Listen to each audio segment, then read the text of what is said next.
Pagka ganito nga panay ang ulan ay naku, nakakatamad talagang kumilos dito sa bahay. Parang ang sarap na nga lang humilata at matulog maghapon tapos ang lamig-lamig pa. Alas 11 na nga ito ng umaga at ngayon pa nga lang ako maghahanda para sa tanghalian namin. Nagising na nga ako kaninang umaga kaso nga lang puyat nga ako kagabi dahil nilalagnat nga yung bebe ko. Kaya ayun, bumalik nga kami sa pagtulog at pati nga yung bebe ko ay nakatulog nga din. Ay nako, sabi ko naman okay lang na malikot ang mga anak ko basta wala silang sakit. Kaso nga lang nasobrahan yata sa kalikutan at hindi ko nga namamalayan lumalabas pala ng bahay ay panay nga ang ambon dito sa amin kahapon. Nagdadala naman siya ng payong kaso nga lang nasabi ng panganay kong anak na hindi daw inaayos ang pagpapayong. At nung pinatulog ko nga siya kahapon ng hapon, paggising niya masama na nga ang pakiramdam niya at paghipo ko ay may sinat na nga.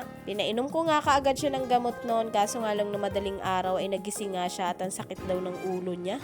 At talaga namang napuyat ako dahil every 4 hours ay pinapainom ko nga siya ng paracetamol.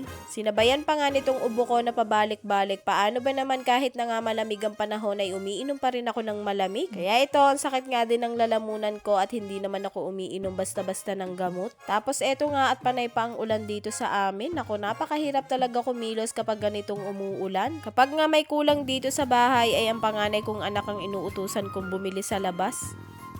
Kaso nga lang nakakaawa din naman dahil baka mamaya siya naman ang lagnatin. Sa kakadaldal ko nga hindi ko na na-share sa inyo kung ano ba itong niluluto ko. Magsisinigang nga ako ng tilapia pero bago ko nga siya isigang ay ipinirito ko muna.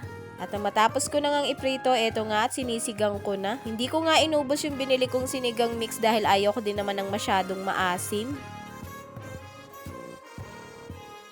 Natatawa pa nga ako dahil sa halip na kangkong ay dahon ng sili ang binili ng asawa ko. Sabi ko nga petchay na lang kaso daw walang petchay, tapos pagkakita ko ay dahon ng sili ang binili. Napaisip nga ako, sabi ko magsisinigang ako, hindi naman ako magtitinola. Habang inaantay ko nga na maluto na ang sinigang ay hinugasan ko nga muna itong mga hugasin dito sa lababo. Pati nga itong kawali na pinagprituhan ko ay hinugasan ko na din.